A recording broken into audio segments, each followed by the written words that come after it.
Well, hello everybody. I hope you're all doing great tonight. Welcome. This is the very first stream that we're going to be doing. So I have two games planned tonight. The first one is going to be the very first Resident Evil. We're gonna be playing off actual hardware, so like got a Sega Saturn hooked up to a capture card with a converter.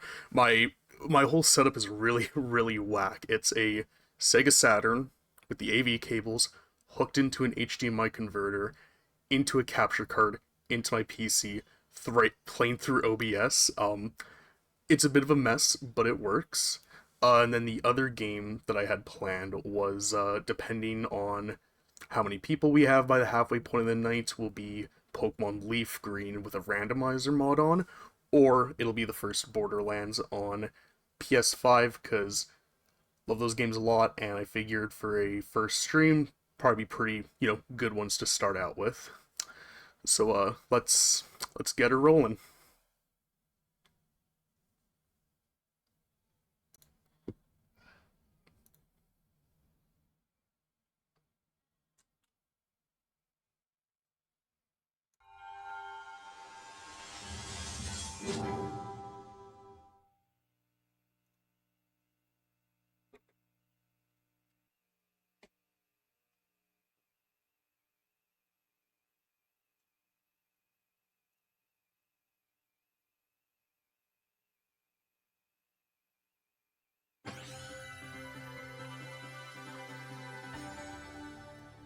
Bump the brightness and contrast up a little because it's like really, really, really dark. Without it, I tried doing a couple little like test recordings, and yeah, without doing this, it's like insanely dark.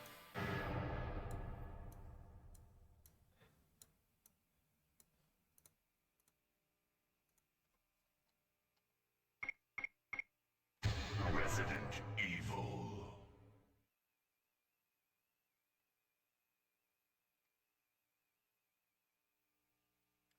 I was originally planning on playing as Chris, but frankly, it's so hard to justify playing as Chris in the first game because you are given so much fewer resources. You have like two less carrying spaces. You don't have the little lockpick, so it's like, I know everybody does Jill, but it'll just make for a better experience. This is the kind of game that like, I don't know, it's weird. You wouldn't think for like a horror game you would describe it like this, but this game is kind of like a comfort game to me. But to a certain extent, I've played through this so many times, but I've never actually like fully finished it. So hopefully, you know, streaming will make me want to like fully commit, and I'll hush up during the cutscene.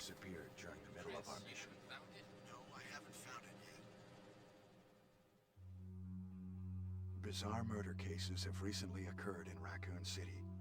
There are outlandish reports of families being attacked by a group of about 10 people. Victims were apparently eaten. Bravo team went to the hideout of the group and disappeared. Look, Chris!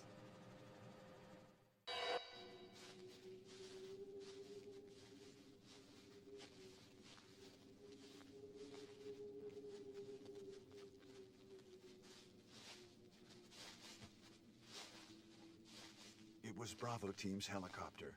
Nobody was in it. But strangely, most of the equipment was still there. However, we soon discovered why.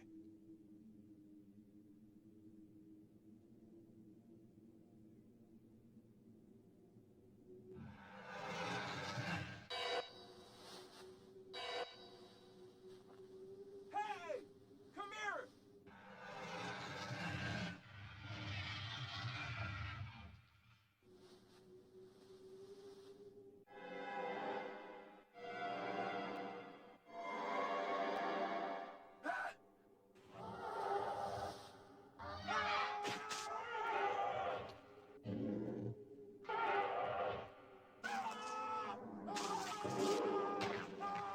Joseph!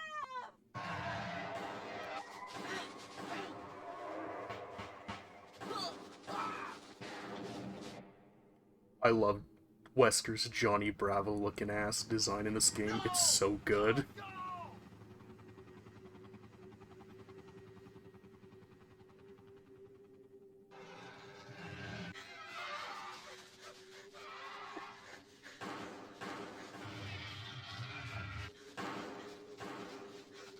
Jill, run for that house!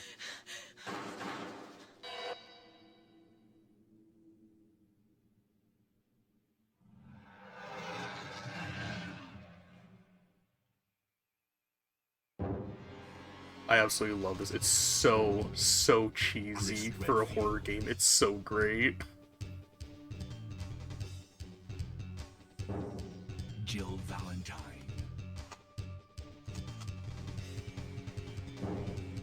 Barry Burton.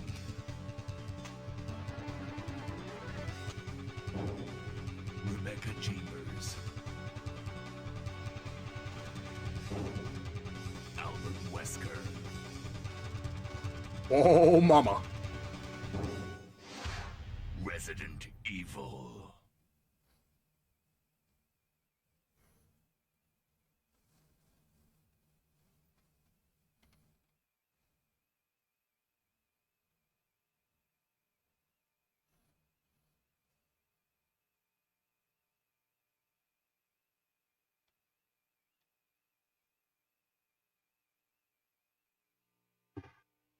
What is this? Wow, what a mansion!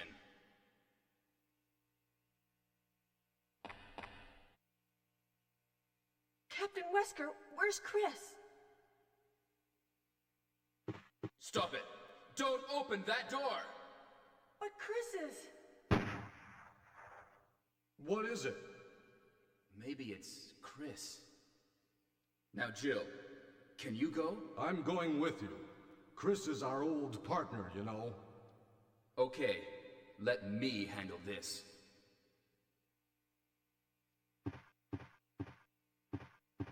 Stay alert!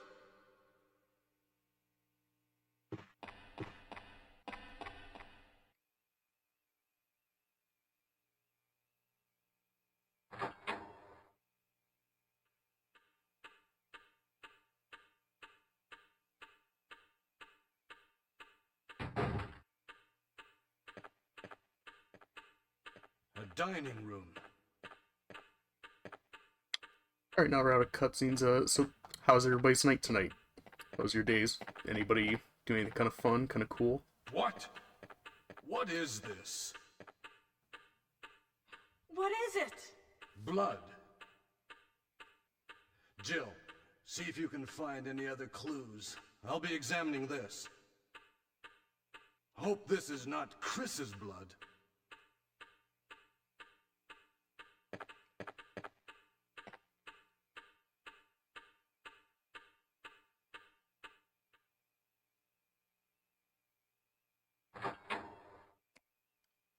Plus two, does the audio sound alright? Sound good on your end? Anything weird? Too quiet? Too loud? Just let me know.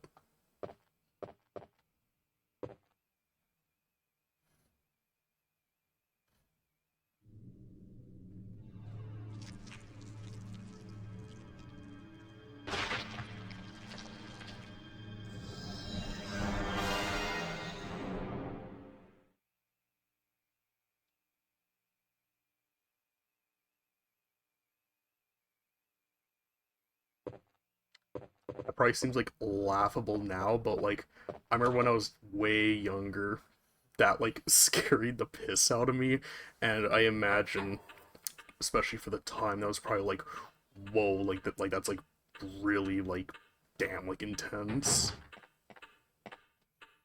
Barry? What is it? Watch out! It's a monster! Let me take care of this.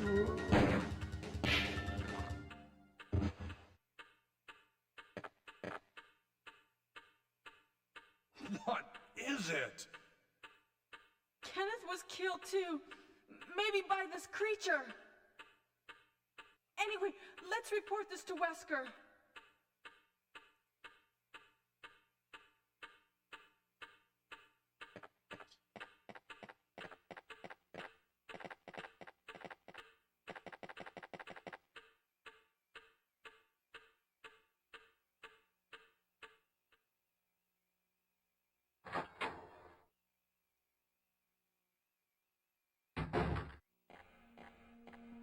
Wesker!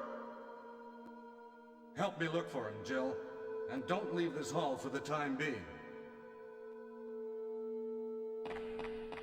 Sorry for like all the dead air, but there's just so many cutscenes like in the beginning that's I don't really want to like be talking over them, so apologies in advance.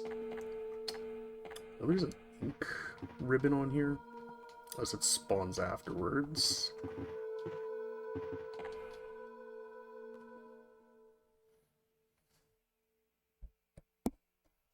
Yeah, a lot of cutscenes, and I don't really want to be talking over them, especially if some people is like their first time seeing it, don't really want to take away from that.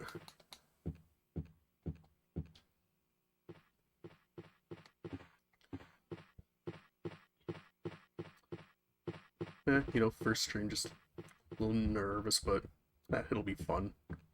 It'll be great. We'll have fun. We're gonna have fun.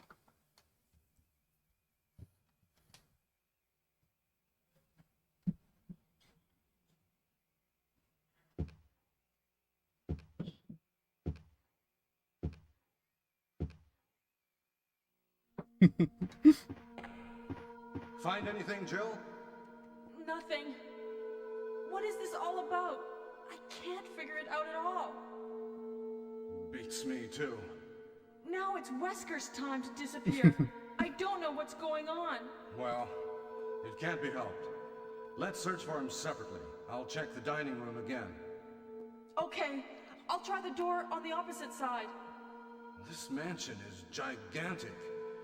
We could get into trouble if we get lost. We should start from the first floor, okay?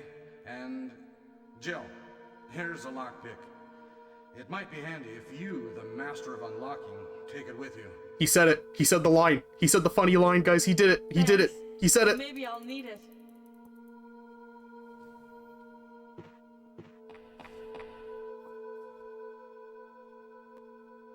Listen, if something happens, let's meet up in this hall. That is the only bit that I have ready tonight.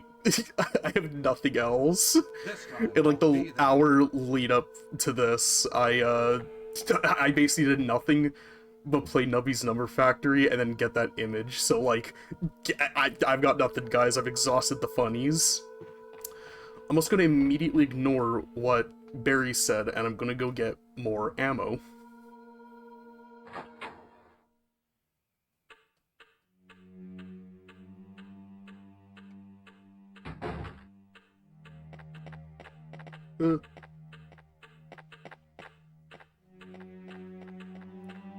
Oh, actually, I'm gonna grab this as well.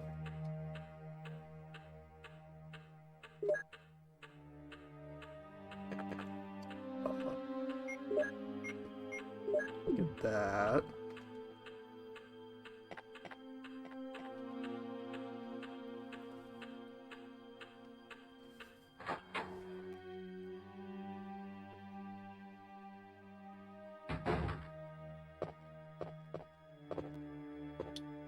Yeah, you guys want to see graphic for like 1996?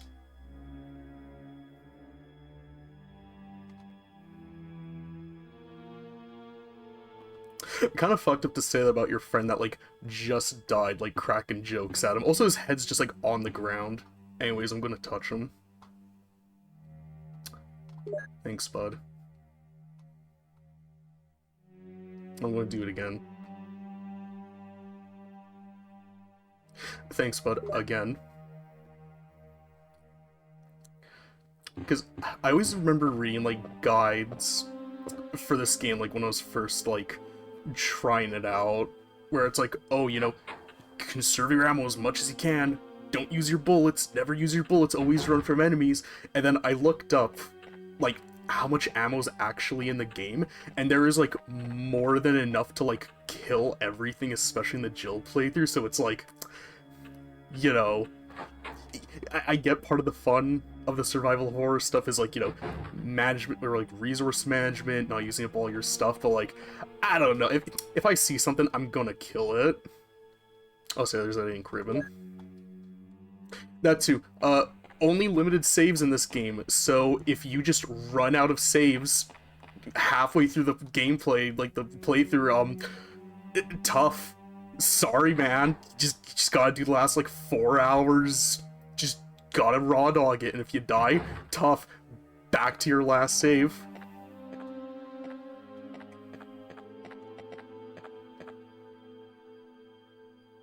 Very based.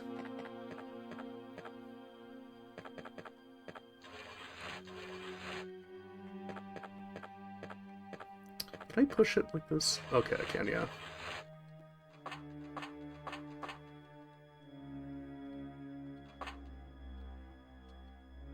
Cool.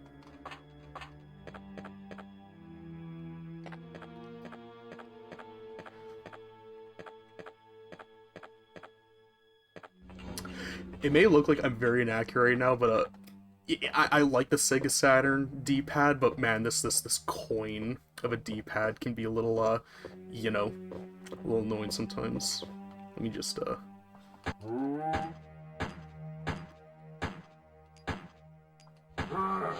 there we go.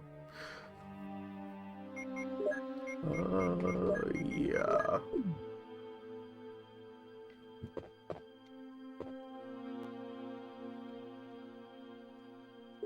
Yeah, I believe for Jill, there's, I want to say 36 ink ribbons in her campaign. So you only have 36 saves. You gotta use those really sparingly. I can usually go the first, like, quarter of the game up until, like, the first big boss fight without having to save.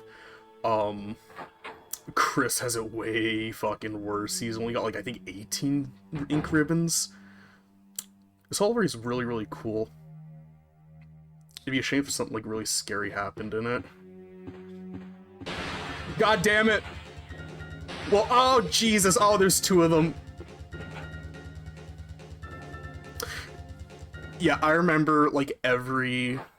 I want to say, like, pre-2010, like, YouTube video where it's like, top 10... Woof. That's rough. Every, like, top 10, scariest game moments in, like, every video, that hallway scene always was, like, minimum top 5, like, every single time. So by the time I finally got to this, it was just, like, not scary at all. And it's especially less scary when you realize, oh, the dogs can kind of just, Did I get him? Yeah, I think I got him, okay. Also remember, always reload after. You never won't be caught out without it. Where... No!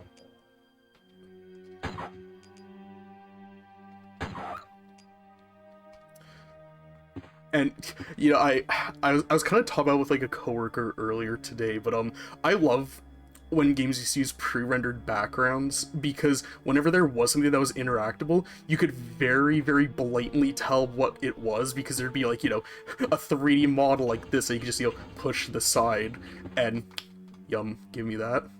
Or, you'd see, like, a giant, like, pixely shadow hanging up above, like, the, like, off camera, and you're like, what the hell is that? And it's like, it's scary, like, every single damn time. Is there anything under this? I don't think there is. No, in this, you're gonna kind of see me just kind of, like, brushing up against, like, everything and mashing the interact key just to see, like, is there anything here? Because I've played this game a lot, but I tend to forget where, like, little hidden things are. Creepy stuff. Yeah, sure. Oh, God, that reminds me. I don't know if any of you guys have ever seen that one video where it's like the kid going through his Roblox skins, and he's like, guys, what one is your favorite? Huggy Wuggy, Seek, a Scary Blue, a Dumbo Sauce? Every time I see the word either creepy or, like, green, I immediately get, like, reminded of that video every single time, like, without fail.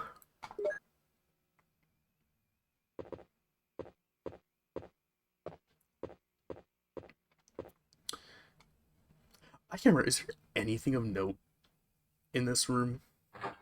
Is this the bathroom? I think this is the bathroom. Yeah, this is the bathroom. I think in Chris's campaign there's, like, a key in the tub, but nothing for Jill. Oh, and I figure I might as well talk about this now. The same thing while there's some downtime, but yeah, my schedule, my plan. Originally, I want to do like every single night, but then I realized the logistics of that where I'm like, if I play and stream literally every single night, that will give me absolutely no time to do anything, that life will demand. So, instead, I'm thinking like every other night. Uh, oh, you're a bot. Hi. Can I get rid of you? Hmm.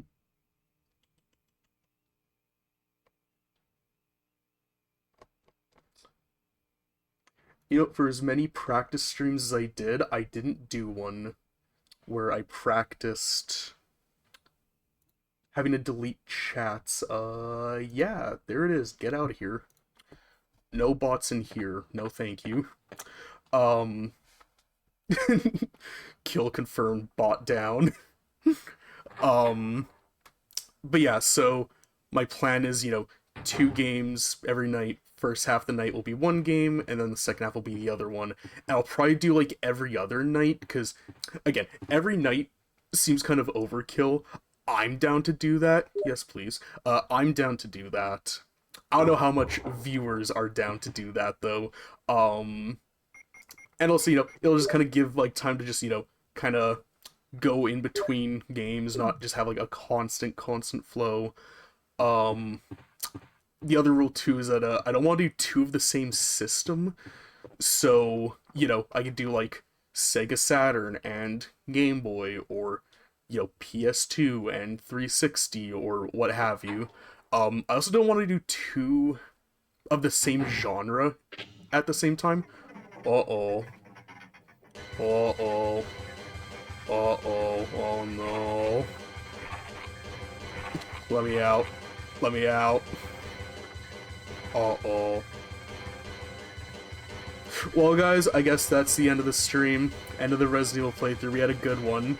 Well, it's... Hey, Oh, what's going on? the cutscene happens. Jill? Is that you, Jill? What happened? Barry, help me, please. The door won't open. Quick! Stay away from the door, Jill. I'm gonna kick this door down. Hurry! This way!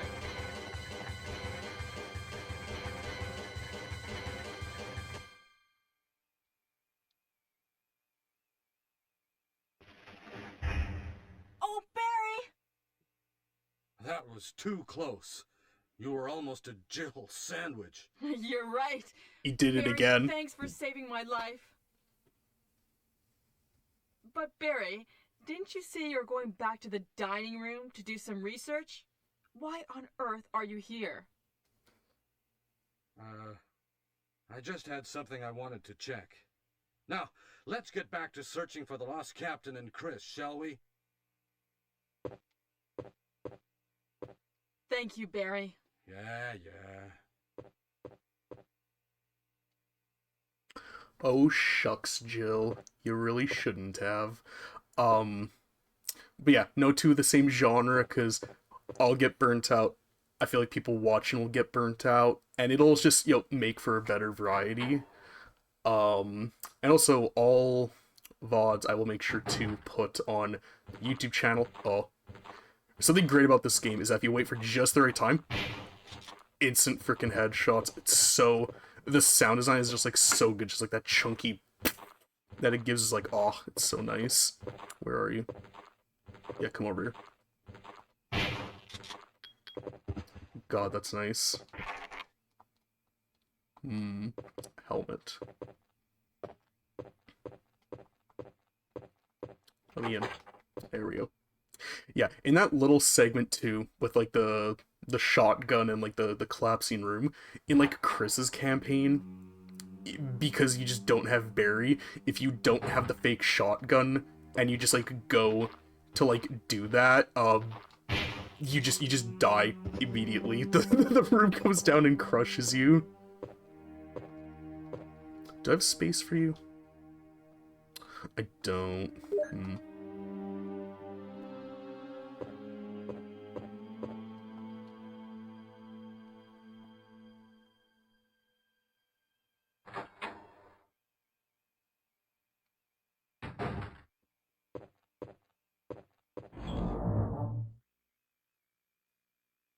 Alright, so first order of business. Give me... Right, this game is really bad, like, sorting, like, logic. Okay. That. That. I don't need you. Don't need you either. I'm too shit to use the knife, so, you're banished into there as well.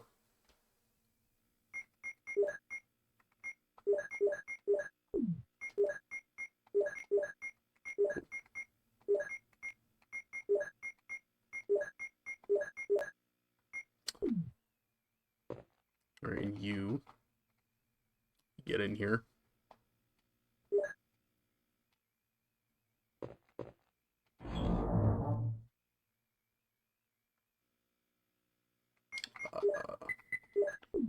Go there. Actually, you know what? I don't need the shotgun either right now. 600 shots the pistol. I do not need the shotgun.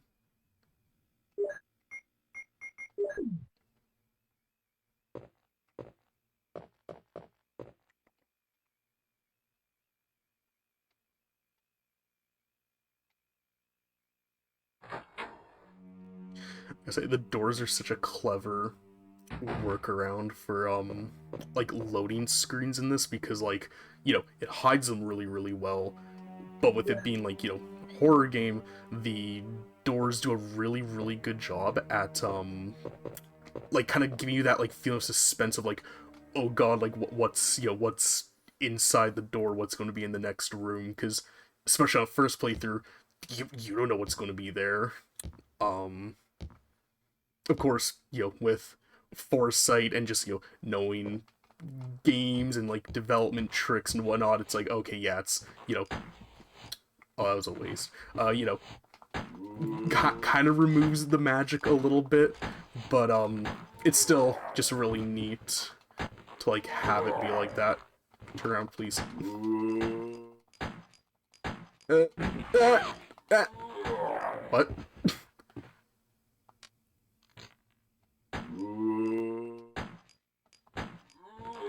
Okay, there.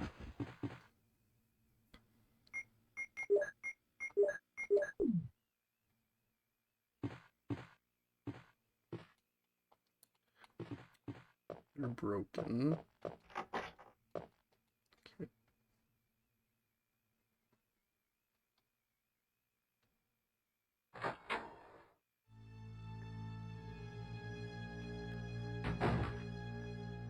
Oh.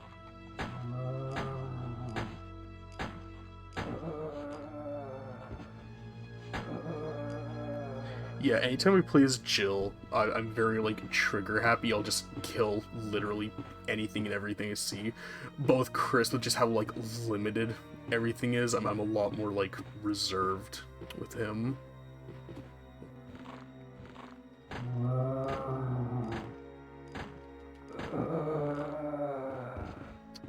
Are you bleeding? I can't tell. Yeah, you're bleeding.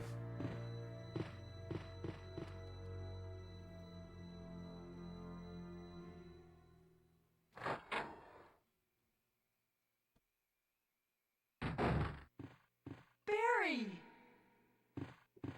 Jill, what's going on? Any clues? No, but something's wrong with this house. Whoa! This hall is dangerous. Maybe it's better to secure our escape route first. There must be a back door somewhere. Let's try to find it first, shall we? I love the emphasis on that. Okay. Let's try to find Let's it separate again. first. Just a moment. I found something. This line is so goddamn funny. What is it? It's a weapon. It's really powerful, especially against living things. Better take it with you. But how about you, Barry? I have this. Thank you. I'll take this then.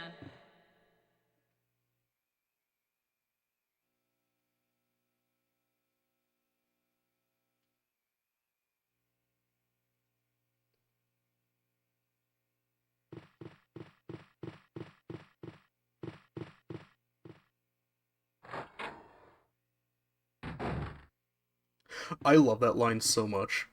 Because, like, one, it's a weapon. It's very powerful, especially against the living. It's like, yeah, I think most weapons tend to be, and it's not even a weapon he gives you. It's ammo for a weapon. Like it's why the voice acting of this game is so I don't think it's like bad voice acting. It's just very charming, and it's really like endearing. I like how like you could tell that it's genuine, because like when a lot of newer games try to do that kind of like, silly, like, really over the top voice acting, they're kind of trying to make it silly. But with this, oh no, our buddy's also dead. Yeah, okay, now we actually have the gun for that ammo. It's Forrest. He's been pecked to death. Which, like, what a horrible fucking way to go. Like, Jesus Christ.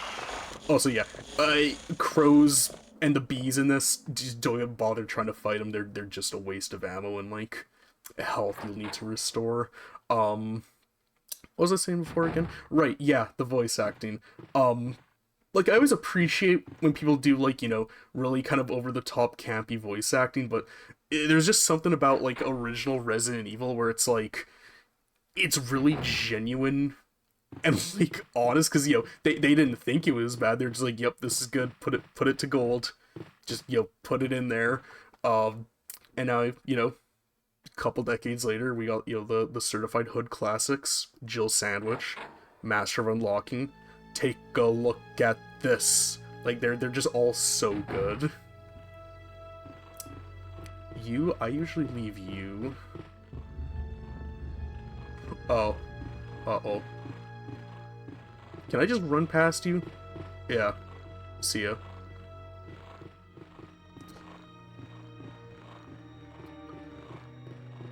Let me through. Okay, you're over there. Oh, you're right there. Oh my god. Oh, Jesus. Yeah, I'm just gonna deal with you. Just get out of here. Are you dead? Are you bleeding? Yeah, I'm gonna assume you are.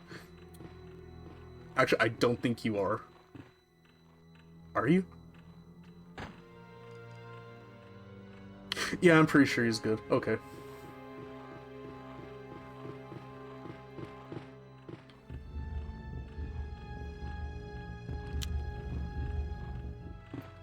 God, this is so low resolution. Is that pushable? Are you good? God, I love property destruction. Also, yeah, I'm sure at least a couple of you are wondering, wow, Darian, that video quality looks like ass. And yes, you're right. Again, unfortunately, I had to get like a $20 converter to make this all work. So it's going through AV, through an HDMI, into my PC. Honestly, I expected it to look like way worse when I did my initial test of it. It's still not super great, but I doubt Sega knew people were going to be doing this kind of stuff way back in like the mid 90s. So you take what you can get. As a very wise group once said, never had to knock on wood. That's the impression that I get. I didn't want to check that. I am like burning through ammo. I probably should stop, but I like killing them, so like I'm not going to. Okay, yeah, you're good too.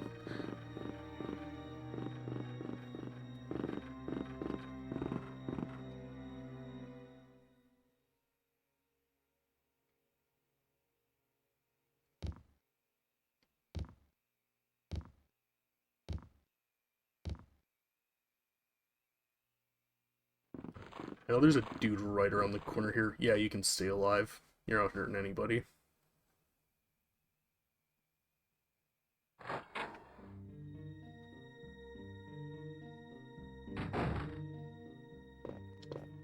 Is there anything on this table? Is there anything on this bed? There is. What's that pixel? Oh, more ink ribbons? You shouldn't have. I'm pretty sure we have, like, it feels like at least, like, a quarter of all the ink ribbons in the game so far. Cause, like, how many are there do I have? Yeah, 4, 6. Yeah, I was never a math kid, but that definitely isn't like a quarter. You go in there. You also go in here. Is there another green herb? Yeah, you go here too. You go in there, you go there.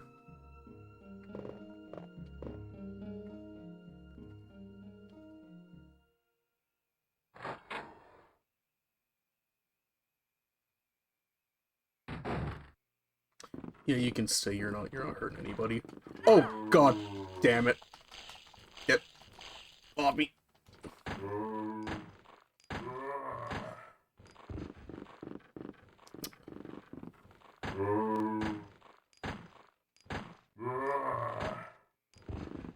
How much ammo do I have left? Okay, yeah, that's good enough. Oh, I'm almost fucking dead. Oopsie.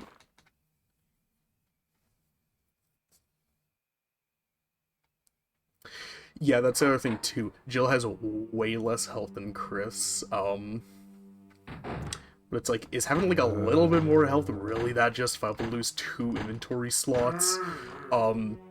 Especially early on when you're doing a lot of like running back and forth, you feel that, like missing those slots.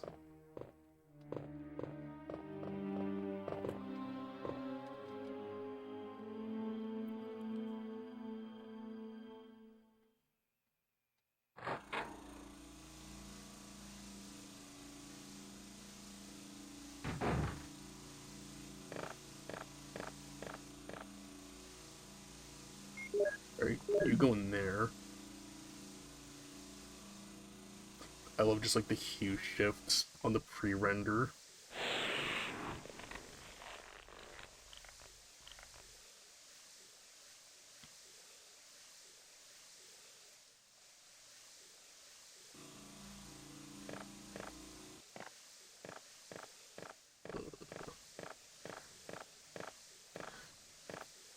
Alright, here's like the first like really like big health depot in the game. You get like ton of green herbs, ton of red herbs.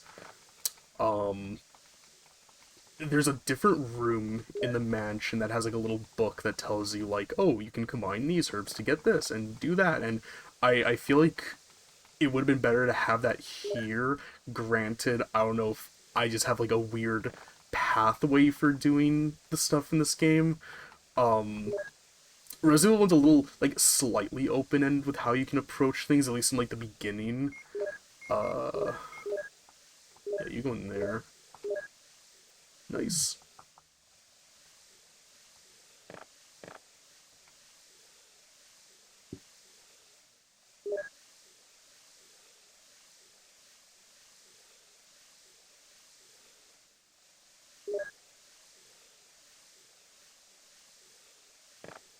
This game also has like really, really nice like ambiance and like atmosphere. Yeah, first mansion key, so we can like actually start like going places.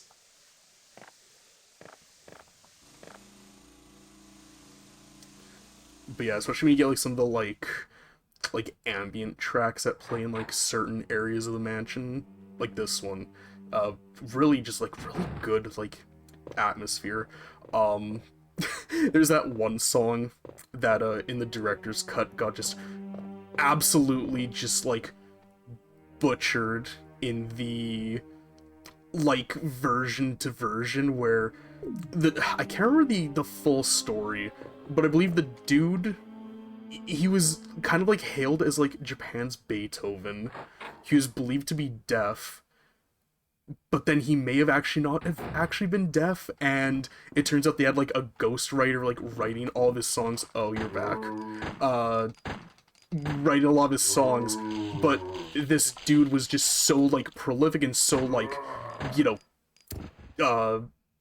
well regarded that when Capcom, I guess, like received the music, nobody really questioned it. They were just like, yeah, no, this guy knows what he's doing. Just put it in, and it is like, I wouldn't say like one of the worst songs ever in any game, but it's really like baffling how you go from like one of the like genuinely like really like most unnerving songs in the like original version of the game to just like, how do I even put it, like just like this cacophony of like horns and trumpets, and it just completely ruins the mood of the original. Oh my god, I have 3 shots, Jesus. It completely like removes the mood and the atmosphere of like the original area in the game, and it just kind of makes it like really laughable. um I'm just trying to think. I think there's some pistol clips coming up. I'll hold on to you.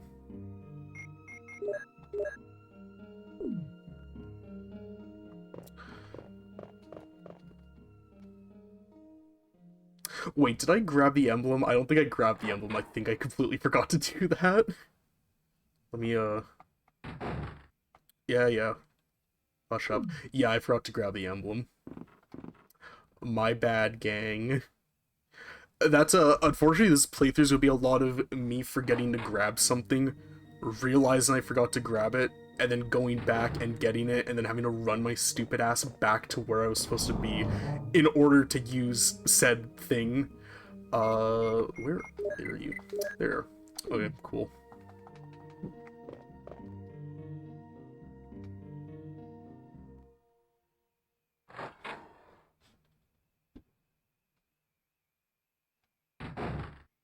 Yeah, you can just stay there.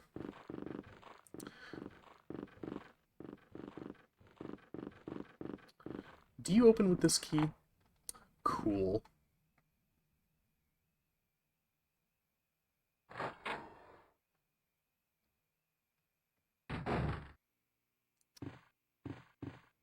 Right, yeah, in Chris's campaign, this is where you get the fake shotgun for that earlier puzzle. Or I guess the broken shotgun. Uh, yeah, if you just don't have that, you take the shotgun, and then you just try to leave the room. The ceiling just comes down and just like crushes you like immediately.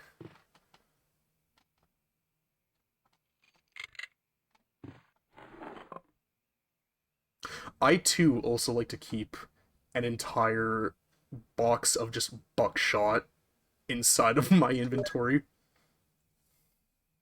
No, yeah, especially I think it's because it's like in the carpeted areas. It's like,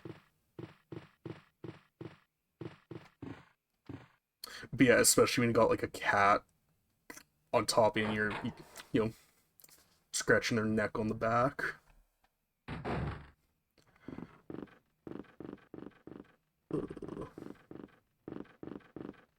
Oh god, come on.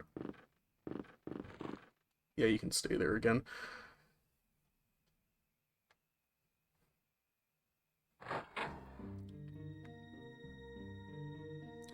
Realistically, I probably should save the shotgun ammo, but like, I don't really care. I want to use the shotgun. God damn it. Uh, we're literally never going to use this thing, so like, I don't know. Yeah, you can stay there. Yeah, I should probably take that. Do we need anything else? No. I just need to... You see, this is the day in the days before, like, quality of life and, like, convenient options, like, you know, automatic equip. You had to go into the inventory, you had to equip the shotgun, they had to, you know, use all that, it wouldn't just, you know, immediately go in.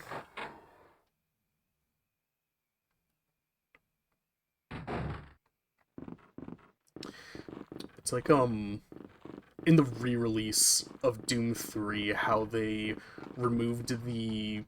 Like, you had to, like, pull out your flashlight in order to, like, use it and just, like, see anything in the dark. So, if you're in a dark area, pull out your flashlight, look around, and if there was, like, an enemy or something, you had to, like... Sorry, one sec. Get the fuck out of here. You had to, pull out the flashlight, use the flashlight, and then Do I have anything that I can use in here? I think this is the tiger statue room. Yeah, pull out. I'm gonna finish my tangent, I swear. Pull out the flashlight. You see an enemy, you gotta put away your flashlight, pull out your gun, and just, yeah, this is the tiger room. Then, you know, kill the enemy, pull out your flashlight again. A lot of people complained about that, thought it was really clunky, thought it was kind of, like, bad design, but I don't know. I personally liked it, because it emphasized the fact that Doom 3 wasn't, like, you know, the really fast, pseudo-horror that it used to be. It was a lot more slower, more plotting, a lot more atmospheric. So, I don't know, I feel like having to do all of that kind of enhanced the experience personally, made it a lot scarier, because, you know, you're walking around and, oh shit, there's like an imp right there, you know, gotta pull out the shotgun, but, like, you know, you're kind of fumbling around trying to get the gun out. Oh, the classic. Come on. These damn pre-rendered chairs, let me get.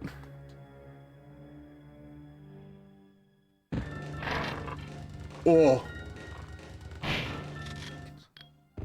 Man, sucks for him. Wonder who he was. The Keeper's Diary. May 9th, 1998. At night, we played poker with Scott the Guard, Alias, and Steve the Researcher. Alias? Elias? Steve was really lucky, but I think he was cheating. What a scumbag. May 10th, 1998. Today, a high-ranking researcher asked me to take care of a new monster. It looks like a gorilla without any skin. They told me to feed them live food. When I threw in a pig, they were playing with it, tearing off the pig's legs and pulling out the guts before they actually ate it. May 11th, 1998. Around 5 o'clock this morning, Scott came in and woke me up suddenly. He was wearing a protection suit that looks like a spacesuit. He told me to put one on as well. I heard there was an accident in the basement lab. It's no wonder. Those researchers never rest, even at the night. Like, same, honestly. May 12th, 1998. I've been wearing this annoying spacesuit since yesterday. My skin grows musty and feels very itchy. By way of revenge, I didn't feed those dogs today. Now I feel better. May 13th, 1998. I went to the medical room because my back is all swollen and feels itchy. They put a big bandage on my back, and the doctor told me I did not need to wear the spacesuit anymore. I guess I can sleep well tonight. May 14th, 1998. When I woke up this morning, I found another blister on my foot. It was annoying, and I ended up dragging my foot as I went to the dog's pen. They've been quiet since morning, which is very unusual. I found that some of them had escaped. I'll be in real trouble if the higher-ups ever find out. May 15th, 1998. Even though I didn't feel well, I decided to go see Nancy. It's my first day off in a long time, but I was stopped by the guard on the way out. They say the company has ordered that no one leaves the grounds. I can't even make a phone call? What kind of joke is this? May 16th, 1998. I heard a researcher who tried to escape from this mansion was shot last night. My entire body feels burning and itchy at night. When I was scratching the swelling on my arm, a lump of rotting flesh dropped off. What the hell is happening to me? Ugh. May 19th, 1998. Fever gone but itchy. Hunger and eat doggy food. Itchy, itchy Scott came. Ugly face so killed him. Tasty. Real poetic prose we got here. Itchy. Tasty. I'm sorry, there's so many moments in this game that call for that. Keeper's Diary has been filed. So yeah, assuredly this poor bastard was the itchy and hungry guy that we just finished reading about. I love so much the there's that one picture where it's like, you know, kind of making fun of, like, in Resident Evil, there's, like, you know, always these, like, research diaries where it's like, oh, you know, the scientist, like, every research diary is always just like, you know, oh, we started making a new experiment today. It's a gorilla that's crossbred with a mantis with swords on its arms. It's really aggressive and we like to poke it with sticks. Hopefully nothing bad happens. And then the next diary entry the following day just says, it escaped. Like, that's literally every single diary entrance in this game, and I kind of love it for that because it's so it's creepy, it's scary, but it's like it's just so over the top, like stupid that I can't really help but like love it. This game does a good job at mixing like genuine unsettling atmosphere with like unintentional, really like good comedy.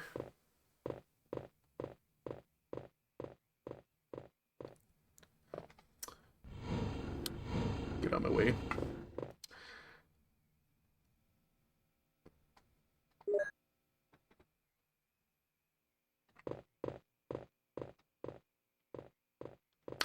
This is another part of the game that I really, really love a lot because it's such like a short, brief thing.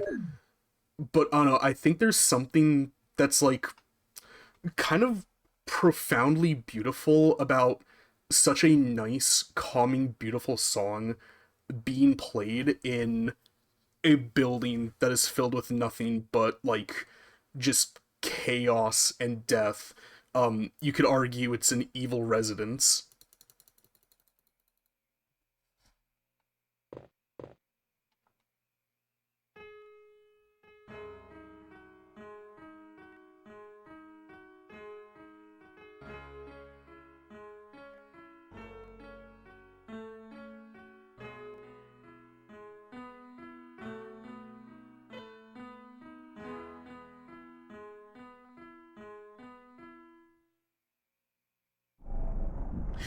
I didn't really think about it. I don't know if that's gonna get me copyright striked or not, but I don't imagine it would, cause like, who the hell owns the rights to who's that, Beethoven? And more importantly, I think that's an original version that was made for this, and I don't imagine Capcom is like scrubbing VODs for gameplay or like the audio from that gameplay. I don't think they'll really care too much.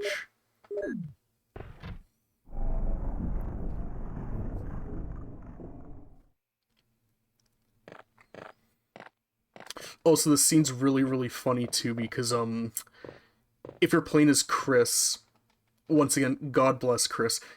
He doesn't know how to play piano, bit of a dumbass, bit of a just meathead. So instead, you find the music page and then you give it to Rebecca, and you're like, "Hey, Rebecca, play this for me. Do it." And she's like, "Oh sure, Chris. I've been learning piano. Give me a few minutes and I'll learn it and I'll play it." And then I'm honestly not entirely sure what the trigger for getting her to actually play it is. I don't know if you have to like actually wait a couple real-time like minutes, or if it's like, can I? Okay, there. Or if you just do something, come back, then she's like, "Hey Chris, check it out," and then she like plays it like flawlessly, which like, God, I wish I could just look at some sheet music and then be like, "Yeah, give me a few minutes, I'll learn this like perfectly." Right, you push it from the other side. No, wait, you don't push this. You put the emblem in the thing and then it automatically goes. That's right. Yeah, you go in there.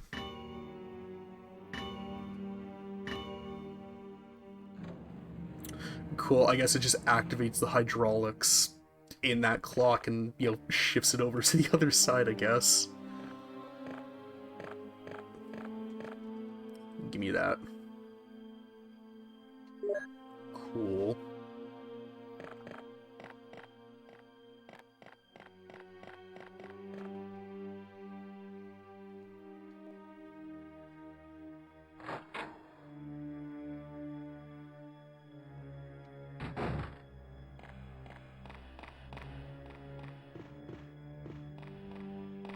Yeah, despite the really low resolution, am I able to go in here? Does that key work on this?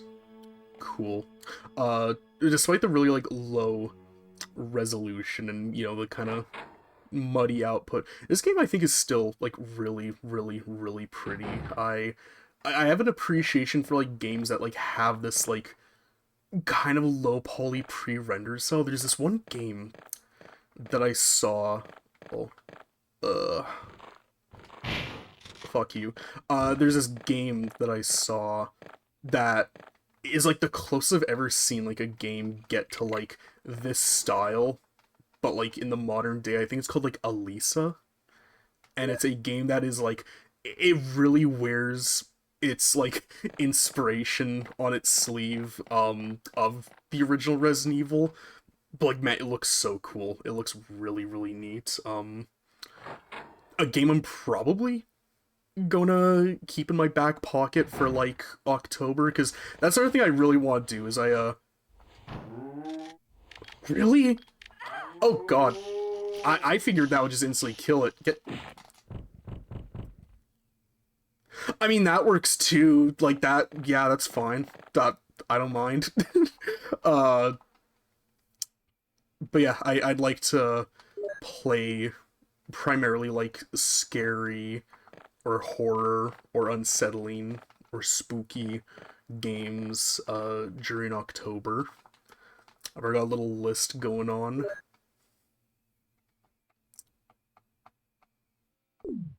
Oh, oops. Herb? Yeah, I'll plus 2 that.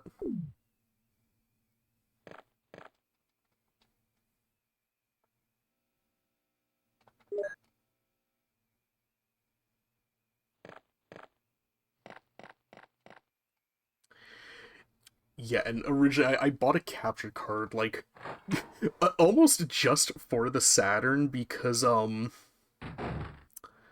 do I say this in a legally ambiguous way? I was trying to get a Sega Saturn working on my PC, wink wink. Um and I remembered why nobody really bothers trying to get Sega Saturns working on PCs, wink wink, because it's a gigantic pain in the ass, and I couldn't figure it out, and I was like, you know what, I want to play Saturn games, I want to play some games on, like, my Series X, I want to play a lot of system games, I'm just going to invest in a capture card. I feel like that's just a good thing to do. Um, so originally I was planning on having this game be you know, really upscaled, really clean with a really high-end Sega Saturn connected to my PC. Wink, wink. You can't see it, but I'm winking really, really like aggressively. Wink, wink. But that was just a no-go. That is to say, though, if we do end up playing Pokemon tonight, I do have a very fancy GBA hooked up to my PC. Uh, Real talk, like, you know, dropping the veneer for a second, I've seen, like, uh, setups for doing, like, streaming from, like, a GBA or a DS, and, like, god, that shit just looks like a mess of cables and, like, little converters, and it's like, dog, I do not have the patience for that kind of stuff. I barely have the patience for my actual setup. Um, I posted a picture of everything all together in like my work group chat, and you know, I didn't bother to cable management anything. I kind of just put it in there, you know, just got it all hooked up, set up, tested, confirmed working, and you know, I just put the picture of like just the mess of like wires, the jumbled spaghetti looking mess. And I remember just, you know, put in being like, cable management, I hardly know her. And my coworker and friend, God bless, that helped me like build my PC. When I got everything all together, he was very pro, like, always do cable management, keep everything like as clean and like organized as possible. And God, when he saw that, he was just like, he was like, dude, what the hell? And I was like, no, don't worry, I'm going to be wrangling the cable soon, I swear. I just want to get it all, like, you know, all working and all, like, you know, good before I started, like, bundling everything up. And he was like, okay, thank God. Because, yeah, it was just, like, a damn mess.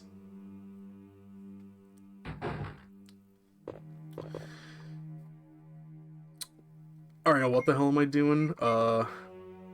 Yeah, Blue Jewel. Alright, got the Blue Jewel. Uh, oh, you know what? I need to go back down because I forgot. There's a puzzle in that one hallway to get one of the I think it's the sun emblem, if my memory serves correct.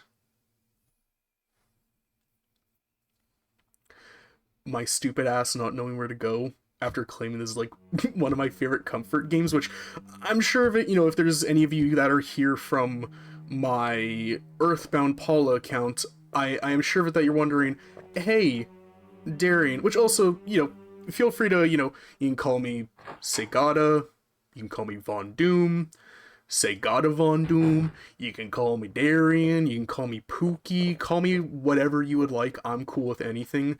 I bet you're wondering, well, Darian, how come you aren't playing Earthbound, you pedantic fuck, which I'm sure that you're all asking, and my answer is, you know, Occam's Razor. God, these fucking crows, shut the hell up. You know, Occam's Razor. I'll be blunt, I just have not played it in a couple of years. And I feel like it'd be really, really, really embarrassing to have my very first stream be like, hey guys, Earthbound is my favorite game of all time. I love this game so much. And then have the entire stream just me being like, duh, where do I go? What do I do? Where am I supposed to go? Because I mean, yeah, that game was bundled with a guide in North America for a reason. There's some kind of cryptic shit in that game. Picture of a tiled middle-aged man. God, I slurred my words so badly right there. Oh my god. A picture of a newborn baby. There's a switch. Will you push it? Yes. Those fucking crows.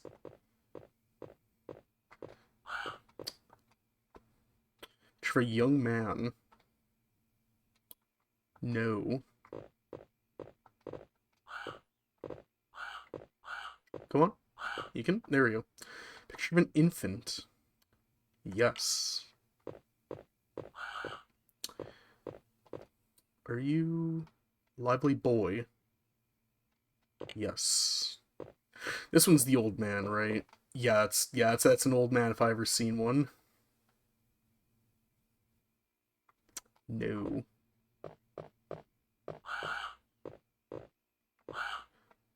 A young man. I feel like a dumbass. I can't remember if there was one of a teenager. I don't believe there's one of a teenager. There was not. There's only two on each wall. Okay. My dignity is saved.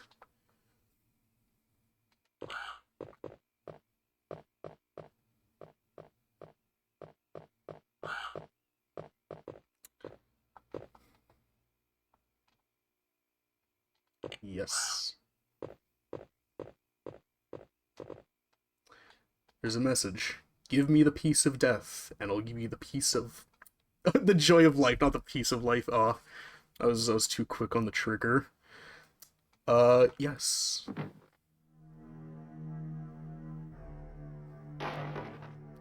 Was I right? Is that the sun emblem? The Starcrest, god damn it. I may not have the best memory, but I've got a great personality, I swear, I promise.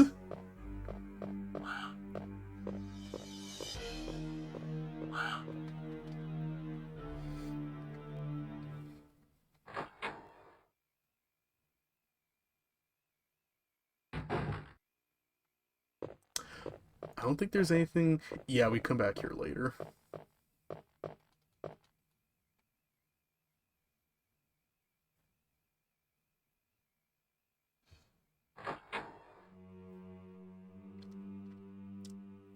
Actually, I think I skipped over a door. That too. Try as I may, I can never ever remember what doors are open with what keys. Thank goodness in this though. Yeah, helmet. That's later.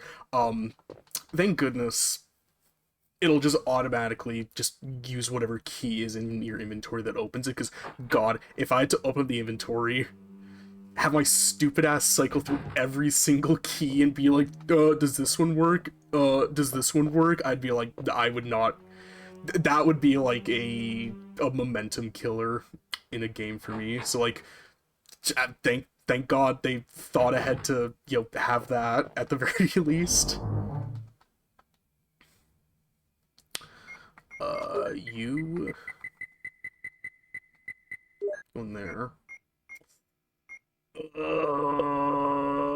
Yeah, I don't think I need anything.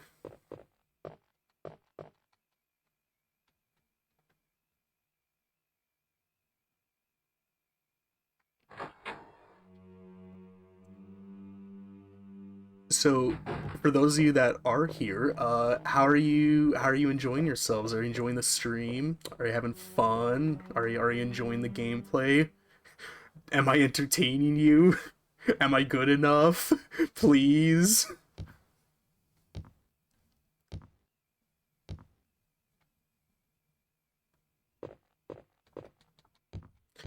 Because I'm having fun personally. That's the thing that's really great about streaming is the streamer effectively just kind of gets to like put the chat into like kind of just time out to a chair with like a comically large gun pointed at them and just kind of hold them captive, and the chat just kind of has to be entertained, or you know the streamer like falters, God forbid. You know, it's as some would say, Twitch is a modern day king's court. Life's a circus, and I'm the Balatro, the hit game from developer Local Thunk.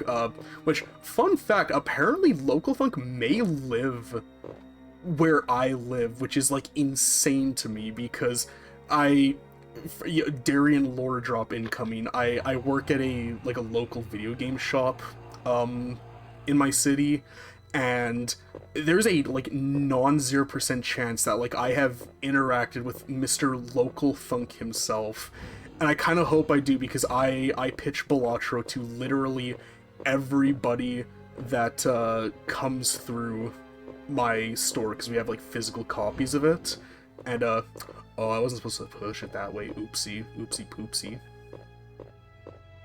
Get in there. No. Okay, there.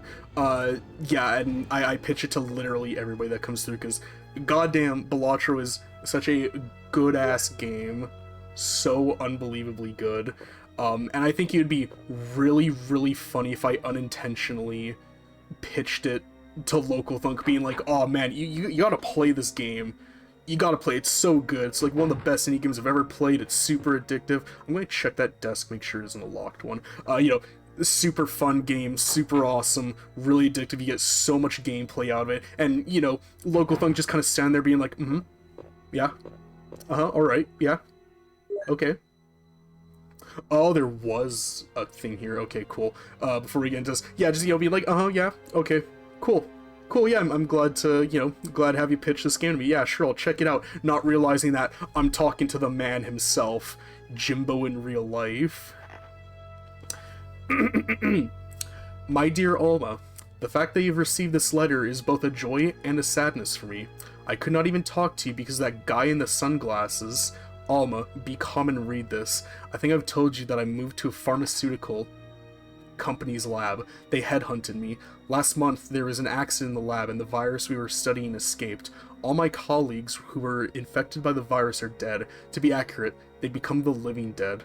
They still wander around. Some of them are knocking on my room door desperately right now, but there's no sign of intelligence in their eyes.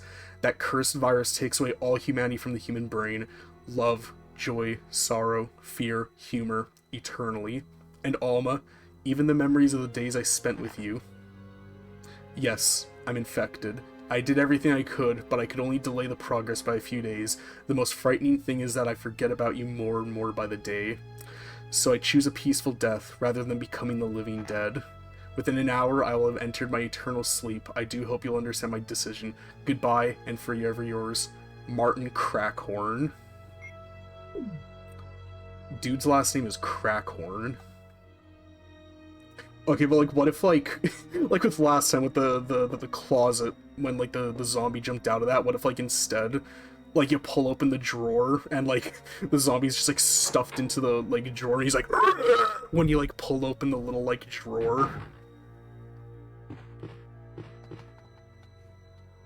You see, I think that would be funny, but, it would definitely ruin the atmosphere of the game, but, hey, you want, sometimes you gotta sacrifice atmosphere for a funny bit.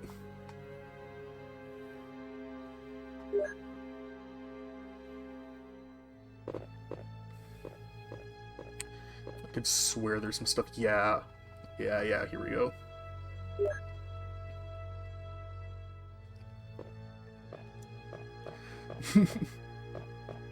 It is too scary, I agree. Oh, speaking of fucking scary, I can't take that. Oh. Okay, mark my damn words. I'm gonna be like, oh, I'm gonna come back for this. I'm gonna grab it, and it's going to be left behind. I'm going to forget about this. I'm gonna forget. I can assure you that.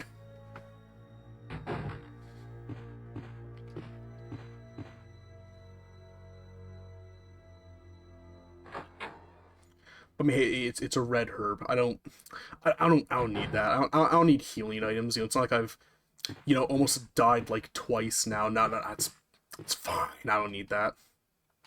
Right, you're broken. But to be fair, aren't we all a little? Aren't we all just a little broken sometimes? In this day and age, we're all just a little broken. Put an image of like Heath Ledger's like Joker up on the screen. Now you see, I would have had that bit ready, but I didn't plan for that. Instead, I just have that. That's it. That's the only joke tonight, guys. Pack it up. I need to go to like a restroom and, or not restroom, a safe room. My apologies, and deposit all this like bullshit in my inventory.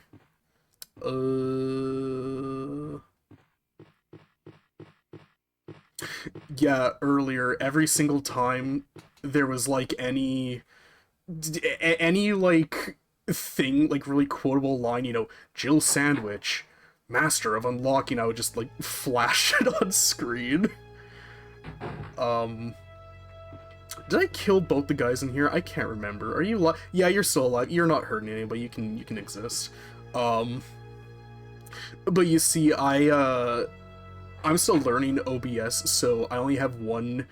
My image source, I have it literally labeled "Look at this," and I'm using it exclusively to force all those that are watching to like have to just look at like whatever stupid thing. I'm like, hey guys, look at this funny thing I found.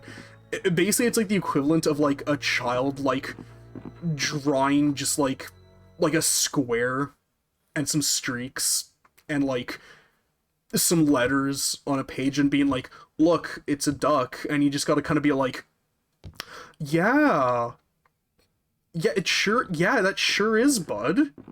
I'm gonna put it right on the fridge, and then you leave it there on the fridge until like, you know, the allure has worn off, and you're like, oh, okay, this can, you know, go in like the little book now.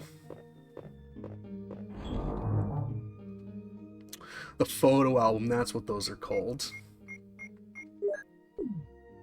I think I'm going to need that soon. Yeah, you go in there. I will say, even though I just freely use guns and ammo to just kill, like, everything in all my playthroughs, I have really bad I gotta save it syndrome for the bazooka rounds.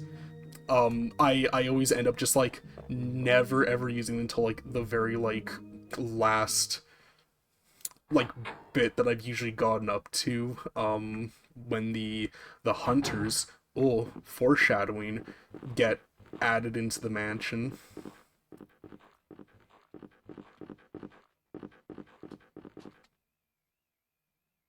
Right, I was coming over here to use the jewel on the tiger. I'm gonna rest my arms on the desk. My arms are getting tired. Oh, guys, it's so hard playing a game. Like, no, I don't need to go here. I need to go elsewhere. Get in there.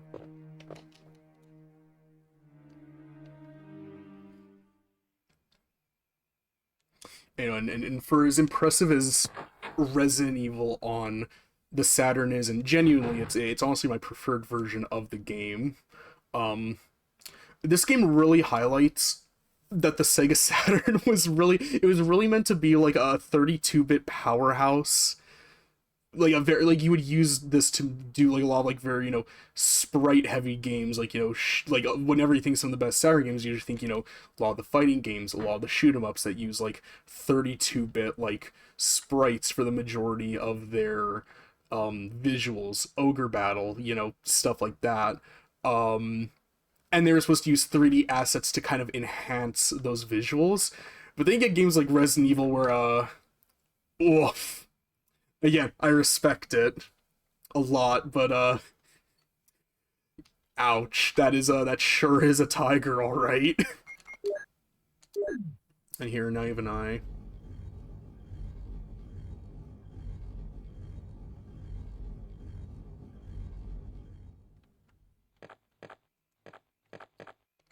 Thanks, bud.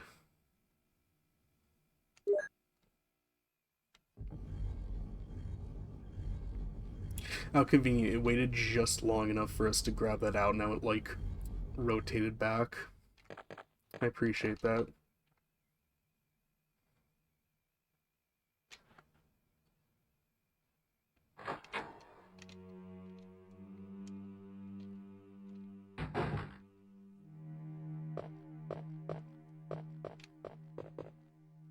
Have I gone in here?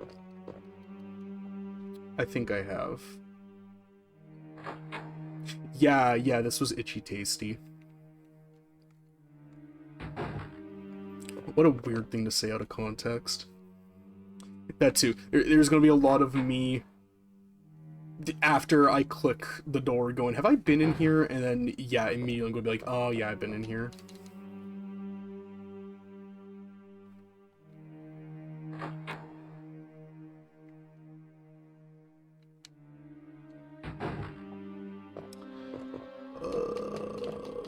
Yeah. Alright, I have Starcrest, Windcrest.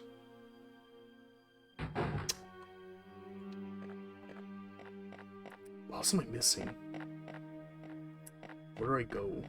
Where did I come from? Where did I go? I know the Mooncrest is until like way later, but where is... Oh, I remember where the Suncrest is. Yeah, it's all coming back to me now.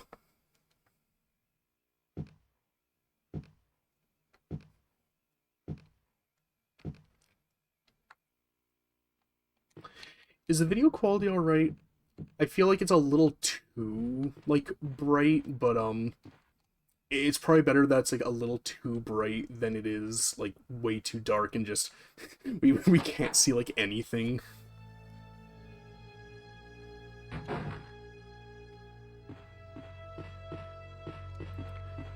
Yeah, that's later. Can I go in here? Yes, okay.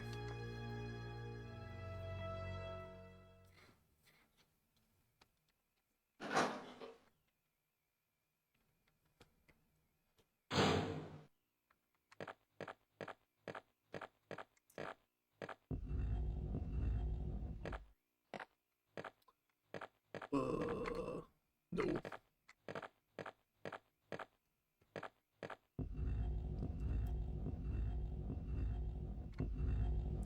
Just think about this note too. I know it's a very big point of contention with Resident Evil fans specifically is the argument of tank controls versus behind the back.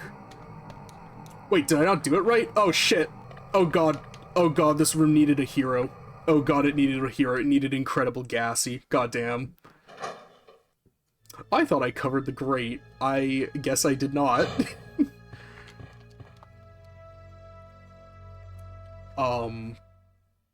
But yeah, with Resident Evil 4 introducing the, like, behind the back, more action focus,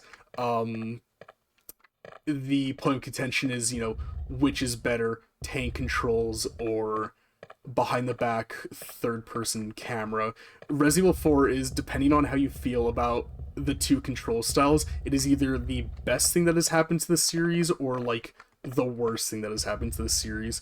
Me personally, I like the camera, like the tank controls better, but I totally get why people on the whole prefer like behind the back. It's definitely just better.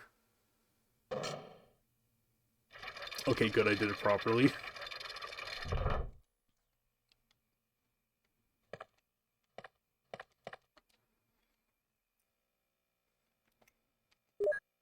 Give me that. Uh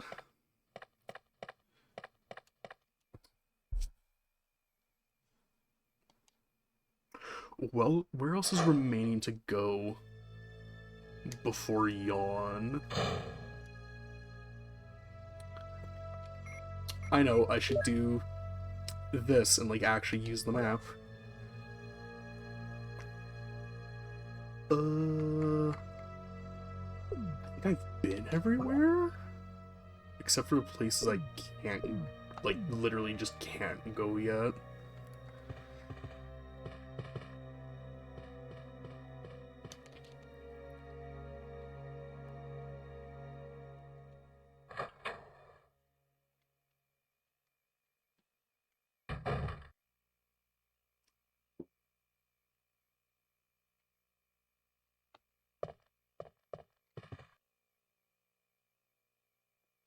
I'm trying to remember where everywhere is now.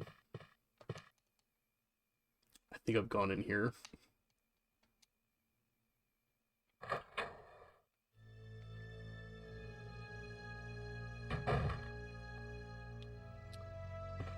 Yeah.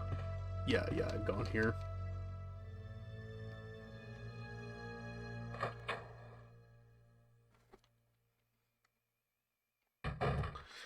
No, I refuse to use the map to check where I have and have not been yet. The map is goddamn propaganda. I refuse to acknowledge it. You may say, well, Darian, you need to look at that map, and I tell you, I don't need to take a propaganda at that map. That's all I had. I had nowhere else to go off of that bit.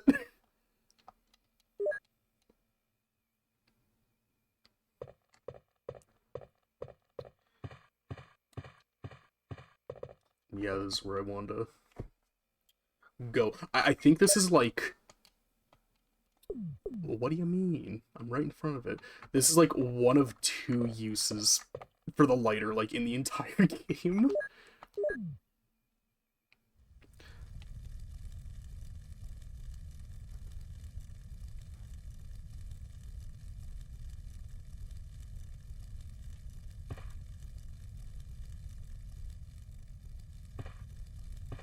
Cool. Alright, now I'll take a propaganda at this map. Oh yeah, there's a lot that I haven't been yet.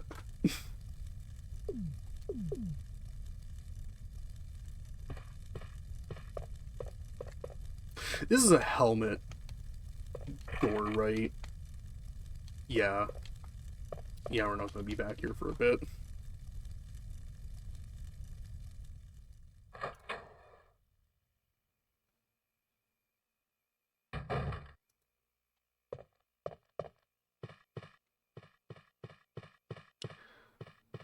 How much inventory space do I have? None. Alright, before we go.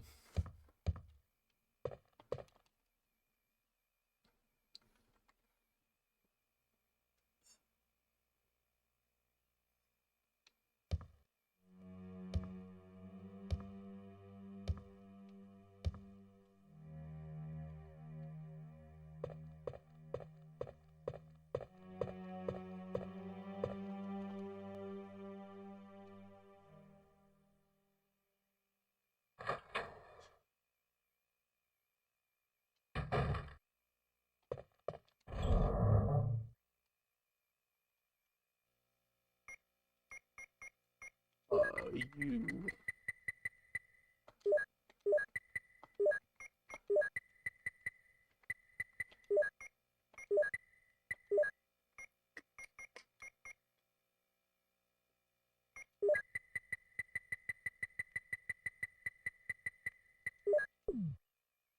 Yeah, there we go.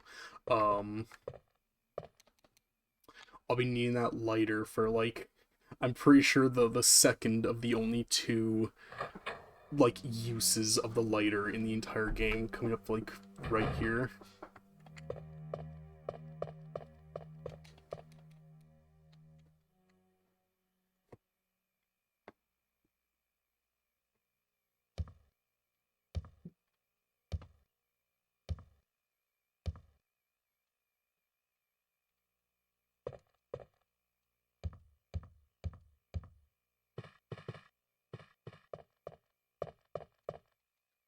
This game also had an incredibly interesting development cycle where it originally started out as a remake of a Famicom game that was called Sweet Home, which was originally based off of a Japanese horror movie of, I'm pretty sure it's of the same name.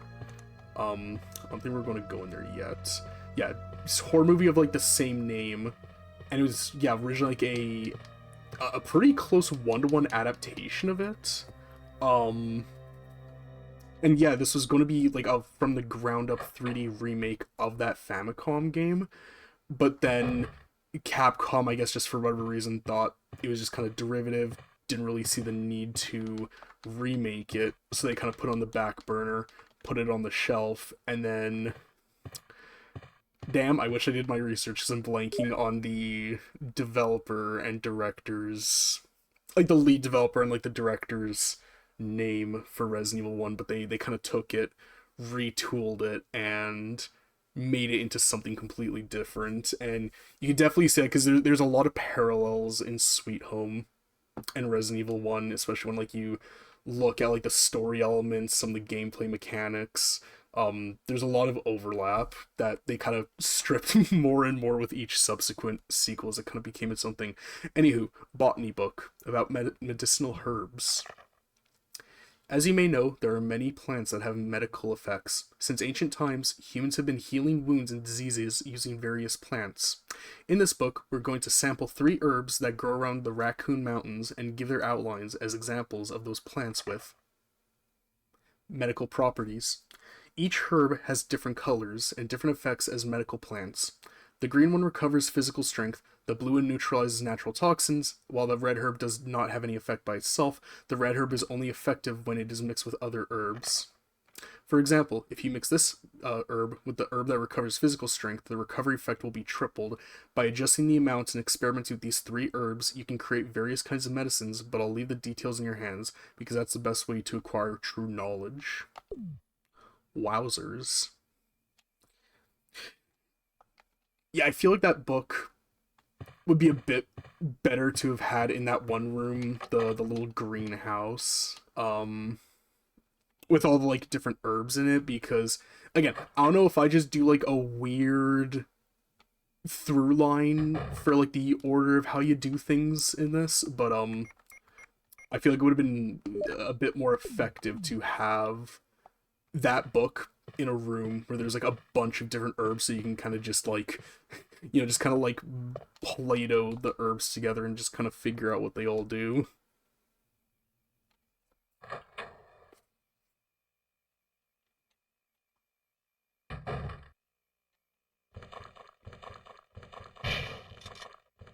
I do not remember zombies spawning in this room on return. I feel like I'm going into, I do not remember those guys being here.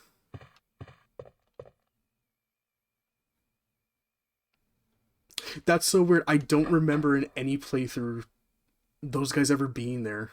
That's so weird. Where are we going now? Right, yeah.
Richard, what happened? Oh, Jill, this house is dangerous. There are terrible demons. Ouch! Ouch! What kind of demon attacked you? It was a huge snake, and also poisonous. Ugh. Poisonous? Oh, no. Richard, hold on. There is serum. Oh no, I should have brought some with me. No problem. I'll go and get it. Thanks. Richard, you dumbass.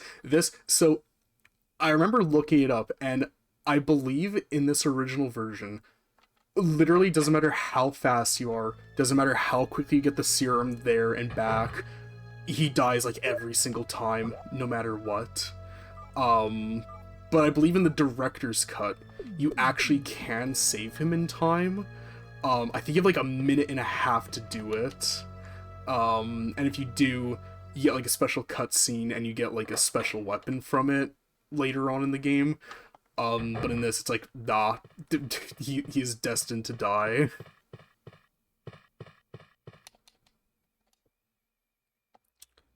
Because I'm pretty sure I'm taking the right, if you could save him, the quickest path to doing it.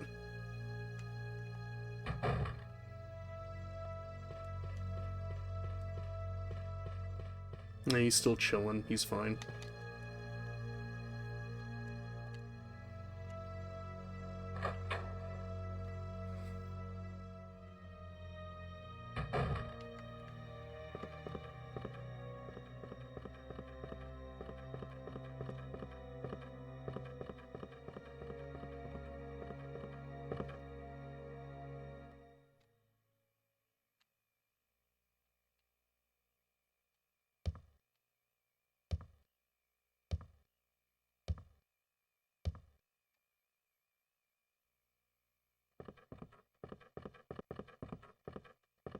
Oh, he's still alive too.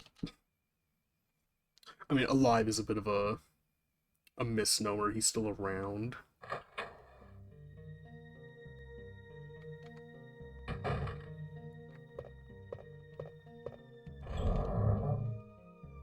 No, wait, that's not what I need. I needed you.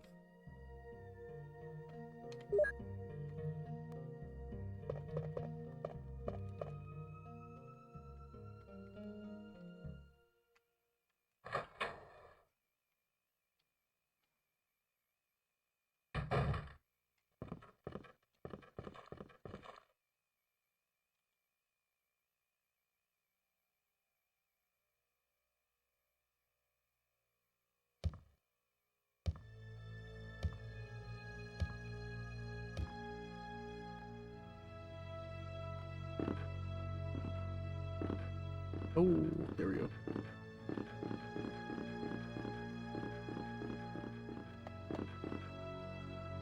Or no, I don't think it's a minute and a half. I think you have like 5 minutes to do it. Because thinking about it, minute and a half, that is like, that's pretty much how quick it takes you to like to get to that room.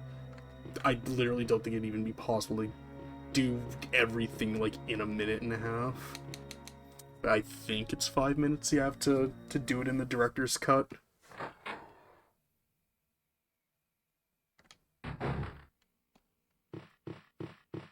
Actually, I don't think it's even in the director's. It may be in the remake, the GameCube and Beyond remake. It's in one of the two. It's either director's cut or it's the remake. Definitely the remake. May have been in the director's cut.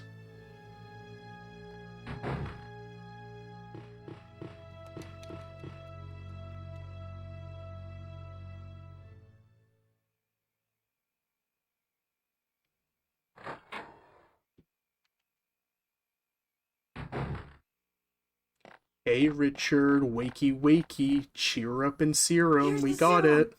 Richard, hold on. I'll give you a shot now. Jill, here's my radio. You should keep it. I'm... No! Richard! Jill, be careful. Oh.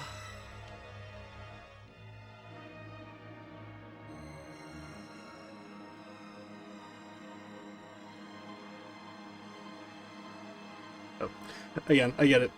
Very serious. Death of a coworker, death of a friend. The writing sometimes takes it's just a little hard to take it seriously. I'm not writing the voice acting.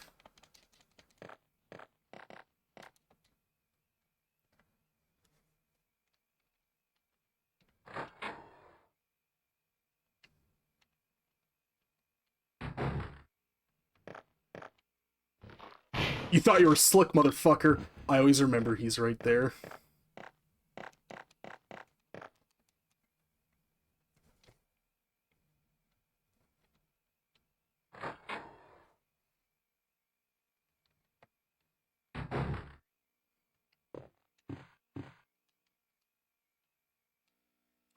Right, I forgot there were some ink ribbons on the table.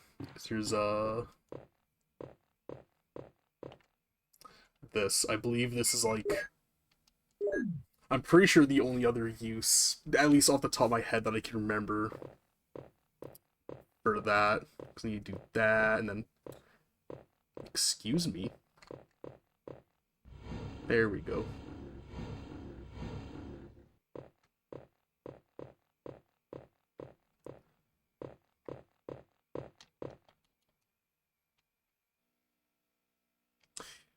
Yeah, there's some grenades in here, but I can't carry them. So hey, guess what, guys?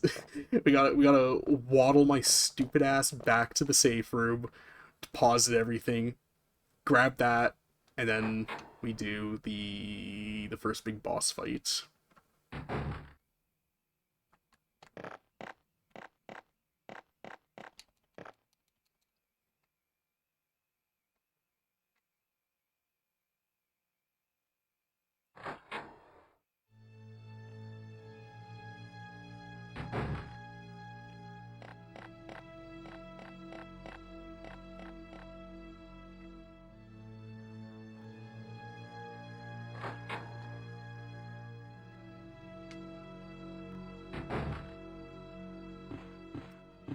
Near safe room, I think, is yeah, over in here.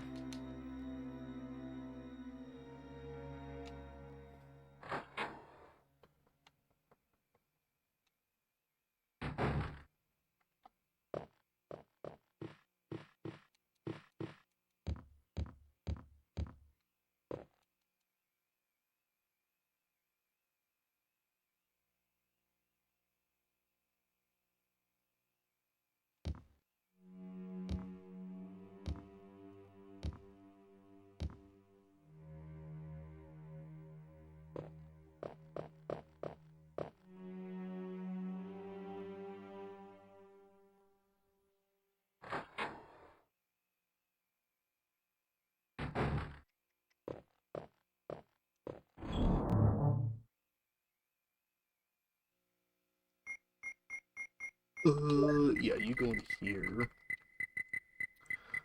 I don't want to play with you anymore. Yeah,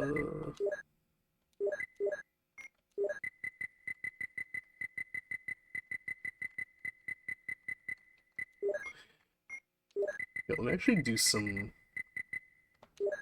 inventory management. Yeah, you go in there. Go in there. Do you have any more? Yeah.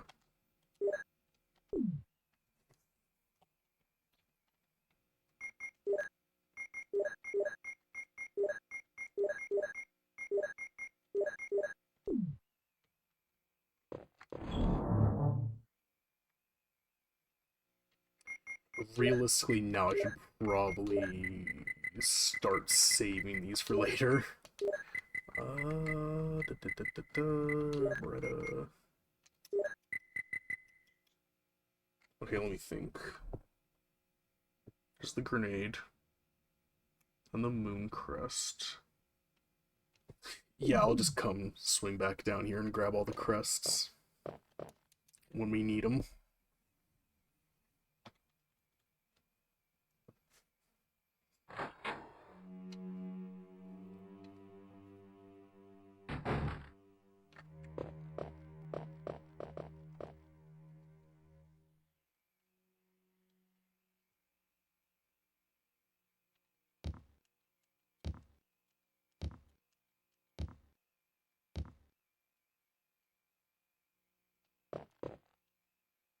Oh, god damn it. That's my bad.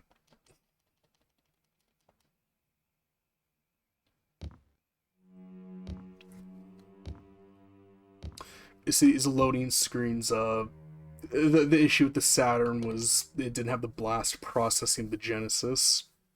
If the Saturn had the blast processing, it would have won. It would have beat out the PlayStation, that tells you.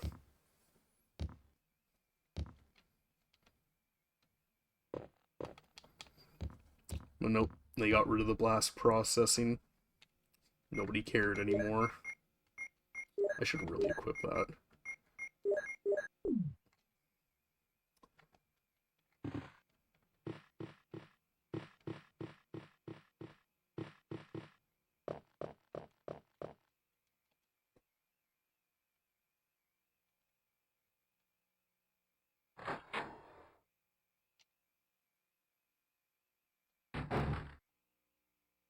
This is the wrong place.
uh, uh. Oh, wait, there we go.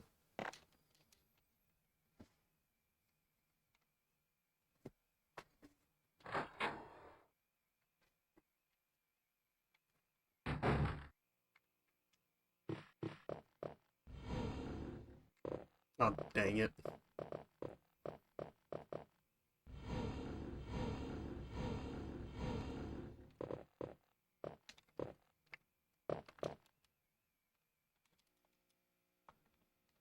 Yosh.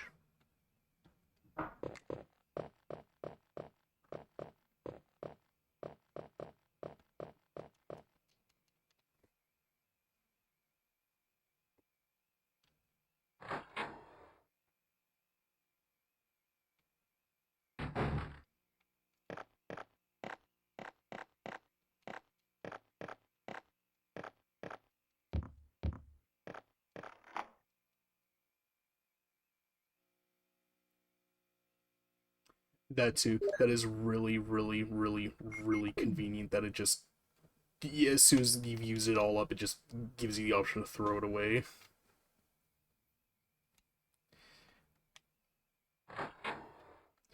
Yeah, first big boss fight time. Oh boy, oh boy, oh boy.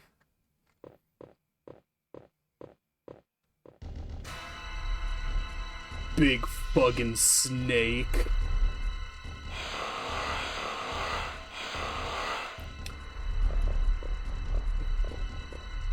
So, I've heard that... Oh my god, I can't believe that didn't hit me. I've heard that apparently if you damage Yawn during... Oh no. During this part, the next time you have to fight him, he has less health, but I don't know if that's ever actually been confirmed or not. I remember looking into and reading, and I think the consensus is that no, it does not. Oh god. Oh Jesus. No, let me out. Let me out. I'm actually gonna die. No, we're gonna lose all the progress. Holy shit. No, let me out. Let me out. Let me out. Jesus Christ. Oh my god, that was like the most rough. The most rough fight I think I've ever had with Yawn. Oh my god. That was rough.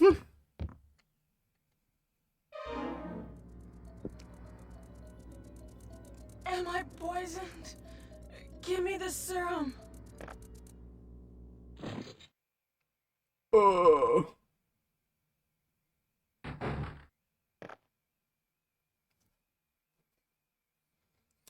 Oh yeah, as I was saying, I think it's confirmed that it doesn't affect the health of like the second Yawn fight. And it's kind of just like a waste of like ammo to try and fight him.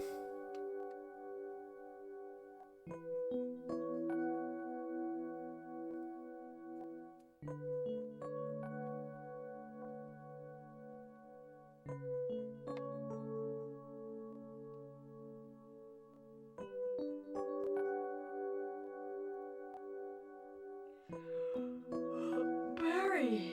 Barry? Does that fully heal me? I can't remember. Yeah, it does. Okay, cool.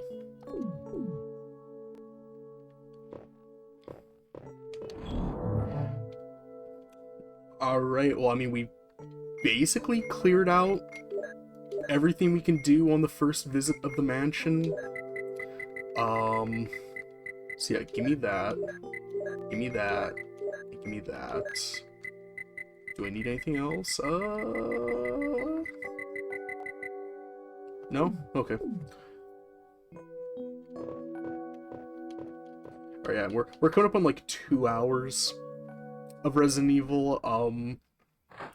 I say we like there's multiple people here. Oh yeah, I keep forgetting that you're there. We go put these crests in, and then we save and move on.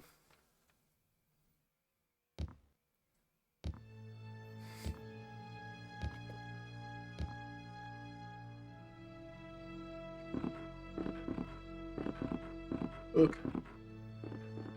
Oh gosh, there we go.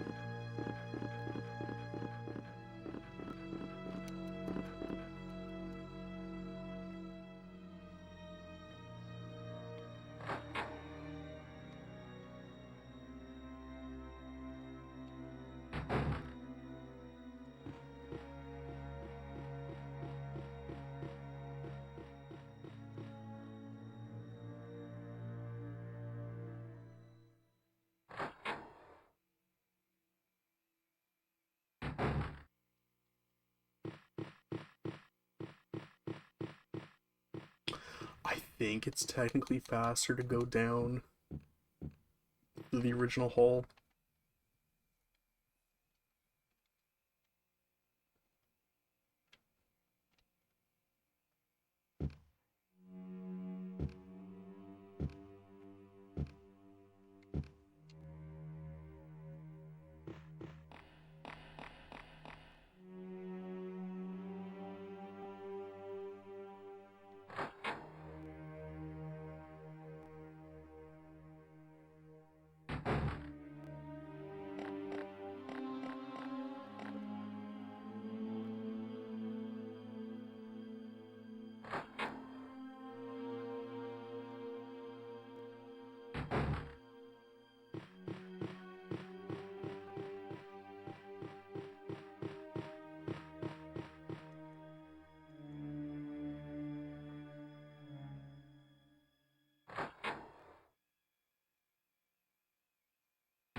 Yeah, that's always rough when you first walk in. Can I actually go in here? Okay, good thing I checked. Alright, I'll come back. We'll put the crests in, go into that room, then we'll be done with Resident Evil for the night, because that little room has a metric ass load of herbs.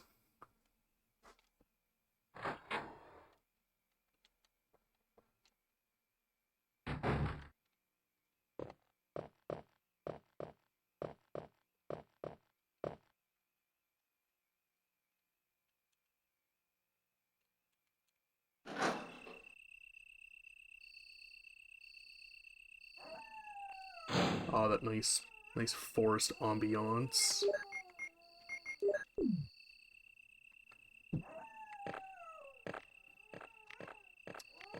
Oh, there's one of you out here. Yeah.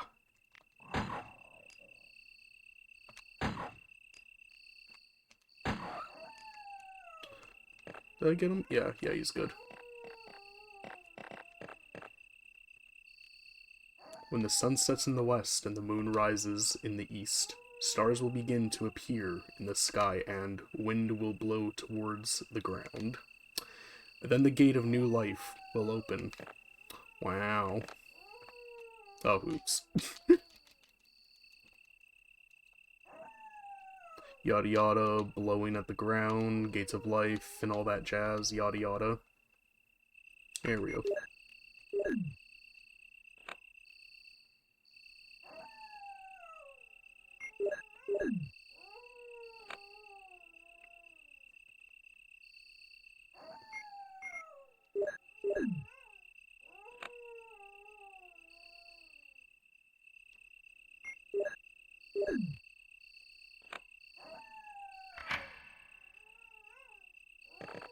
Alright, we're good to go in there. I'm gonna immediately go back.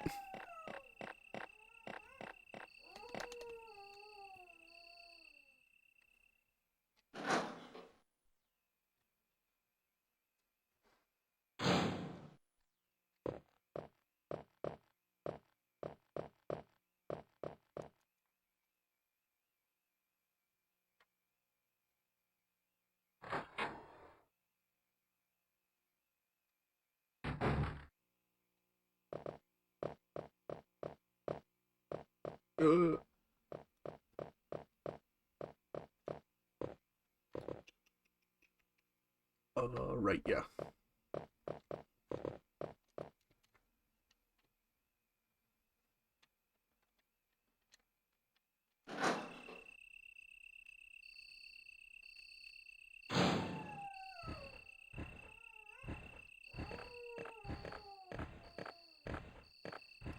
And it's really weird. Sometimes that dog jumps out, sometimes it doesn't. Again, I don't know what the trigger is for it specifically, but I mean, if it doesn't jump out, just save the bullets, I guess. But yeah, look how many goddamn herbs there are here. This is a lot.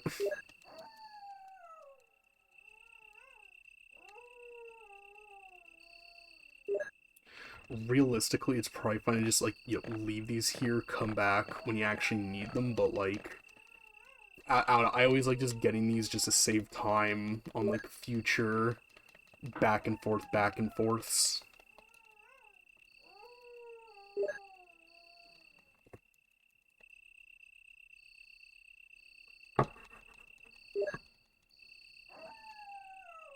Is there another? Yeah, there is. On, would you look at that? Just the perfect amount to make a bunch of mixed herbs.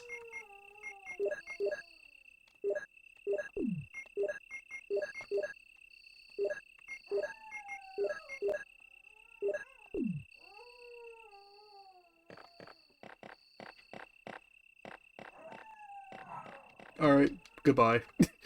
We're never coming back here ever again. See ya.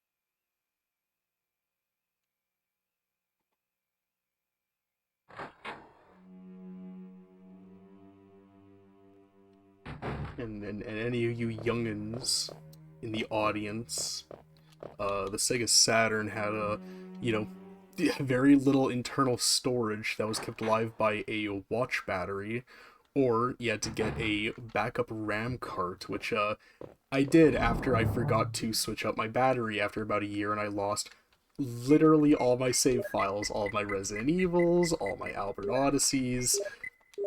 fucking everything. My goddamn high score in real 3D pinball or whatever the hell it is. It's called Gladiator Pinball. I was heartbroken, shocked as the kids would say. So you gotta get one of those backup RAM cartridges. No internal SSDs on the Sega Saturn, which like could you like imagine how insane that would be? Um so yeah, if maybe you have the Sega Saturn of your own, I don't imagine it's terribly common. Make sure you switch out that battery once a year. You don't want to lose your save data.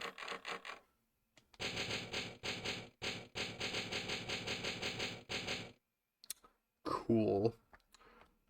Alright, well, I think that'll do it for Resident Evil 1 for tonight. A good show, everybody. Stick around, stay tuned. I will have Borderlands 1 going in a couple minutes. Just gotta switch over some chords and whatnot, so, BRB.